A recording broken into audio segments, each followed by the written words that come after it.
नमस्कार. वधवा संवाद मध्ये आपले सगळ्यांचे स्वागत आहे. पुणे नाशिक रेल्वे मार्ग अहिल्यानगरच्या विकासाला नवीन गती. मित्रांनो, रेल्वे ही केवळ प्रवासाची सुविधा नसते, तर ती एखाद्या प्रदेशाची आर्थिक, सामाजिक आणि औद्योगिक विकासाची जीवनवाहिनी असते. म्हणूनच केंद्र सरकारने जाहीर केलेले पुणे नाशिक रेल्वे मार्ग आणि त्यासाठी तयार केलेले सविस्तर प्रकल्पावार म्हणजे डीपीआर हा अहिल्यानगर जिल्ह्यासाठी अत्यंत महत्वाचा आणि स्वागतार्ह टप्पा आहे. प्रस्तावित मार्ग शिर्डी आणि अहिल्यानगर मार्गे जाणार असल्याने उत्तर महाराष्ट्र, पश्चिम महाराष्ट्र आणि मराठवाड्याच्या सीमेवरील भागांना एक नवीन विकासाची मार्ग उपलब्ध होऊ शकतो. नाशिक, शिर्डी, अहिल्यानगर आणि पुणे या चार महत्वाच्या केंद्रांना जोडणारा हा रेल्वे मार्ग भविष्यात उद्योग, व्यापार, शिक्षण, पर्यटन आणि रोजगाराला मोठी चालना देईल. अहिल्यानगर हे महाराष्ट्रातील वेगाने विकसित होणारे शहर आहे. शिक्षणासाठी, नोकरीसाठी, व्यवसायासाठी तसेच वैद्यकीय उपचारासाठी हजारो नागरिक दररोज पुण्याकडे रवाना होत असतात. आज पुणे अहिल्यानगर मार्ग हा राज्यातील सर्वाधिक वर्दळीच्या मार्गापैकी एक मार्ग आहे. उपलब्ध माहितीनुसार दररोज सुमारे 25,000 प्रवासी एका दिशेने म्हणजे अहिल्यानगर ते पुणेच्या दिशेने किंवा पुणेच्या अहिल्यानगरच्या दिशेने असे प्रवास करतात. शनिवार, रविवारी आणि सुट्टीच्या दिवशी तरी संख्या 40,000 पर्यंत पोहोचलेली असते. या मागणीची पूर्तता करण्यासाठी दररोज सुमारे 650 एसटी बसेस, खासगी प्रवासी वाहने, पर्यटन बसेस, त्याचप्रमाणे खासगी कारे या मार्गावर धावत असतात. त्यामुळे वाहतुकीवर ताण, इंधनाचा खर्च, अपघातांची शक्यता आणि प्रवाशांचा कालावधी सातत्याने वाढत आहे.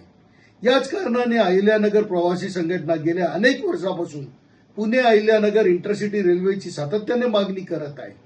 आम्ही या मार्गावर अशी कोणतीही रेल्वे उपलब्ध नाही जी सकाळी अहिल्यानगर पासून सुटून प्रवाशांना कार्यालयात वेळेत पुण्यात पोहोचून देईल आणि संध्याकाळी परतीचा प्रवास सुलभ होईल. अहिल्यानगर येथून सकाळी 6 ते 6:30च्या दरम्यान सुटणारी इंटरसिटी रेल्वे ही हजारो विद्यार्थ्यांसाठी, नोकरदार वर्गांसाठी, व्यावसायिकांसाठी, उद्योजकांसाठी आणि रुग्णांसाठी अत्यंत उपयुक्त ठरेल. अशीच सेवा सुरू झाल्यास तर वाहतुकीवरील ताण देखील कमी होईल, सुरक्षित प्रवासाचा प्रोत्साहन वाढेल आणि वेळेची मोठी बचत होईल.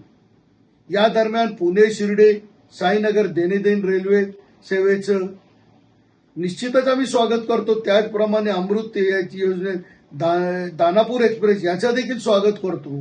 शिर्डी जाणाऱ्या भाविकांसाठी ही महत्वाची सुविधा होईल. शनी शिंगणापूरच्या भाविकांसाठी देखील ही रेल्वे महत्वाची होईल.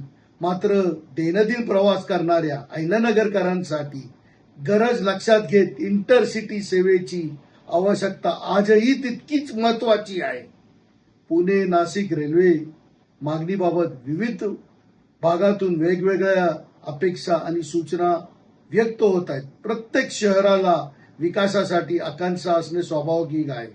मात्र आज मोठी पायाभूत सुविधा प्रकल्पाकडे व्यापक प्रादेशिक विकासाच्या दृष्टीने पाहणे गरजेचे आहे. जास्तीत जास्त लोकसंख्या, उद्योग, पर्यटन आणि आर्थिक संबंध जोडणारे मार्ग राज्याच्या सर्वांगीण विकासासाठी उपयुक्त आहे. आज गरज आहे ती विकासाच्या प्रत्येक संधीचे स्वागत करण्याची. पुणे नाशिक रेल्वे मार्ग प्रत्यक्षात येणे आणि त्यावर अहिल्यानगर पुणा इंटरसिटी रेल्वेचं दीर्घकालीन मागणी पूर्ण होणे ही दोन्ही उद्दिष्ट एकमेकांना पूरक आहे आणि त्याबद्दल रेल्वे मंत्री श्री अश्विनीजी वैष्णव यांचा आम्ही आभार व्यक्त करतो. रेल्वेचं रूळ केवळ शहराला जोडणारे नाहीयेत, ते संधी, विकास आणि प्रगतीला दिशा देणारे. त्यामुळं अहिल्यानगरच्या भविष्यासाठी या दोन्ही प्रकल्पाकडे आशेने आणि सकारात्मकतेने पाहणे गरजेचे आहे. धन्यवाद. मी हरजित सिंग वधवा आपणास आवाहन करतो की आपण देखील पुणे या मार्गाचं, साईनगर एक्सप्रेसचं स्वागत करावं. तसेच अहिल्यानगर पुणे इंटरसिटी ही मागणी आमची अजून कायम आहे आणि त्यासाठी देखील आपण पाठपुरावा करावा. आपल्याला जर हा व्हिडिओ लाईक करत असाल तर याला लाईक करा, जास्तीत जास्त शेअर करा, जेणेकरून अजून नागरिक या गोष्टीला पुढे लोकांपर्यंत पोहोचू शकतील आणि संबंधित अधिकाऱ्यांपर्यंत, संबंधित राजकीय व्यक्तींपर्यंत, संबंधित मंत्र्यांपर्यंत आपला आवाज पोचल आणि अहिल्यानगर पुणे इंटरसिटी ज्या गोष्टीचं आपण स्वप्न पाहत आहोत निश्चितच ती पूर्ण होण्यासाठी एक आपण सगळे हातभार लावू शकतो. धन्यवाद. जय हिंद, जय महाराष्ट्र.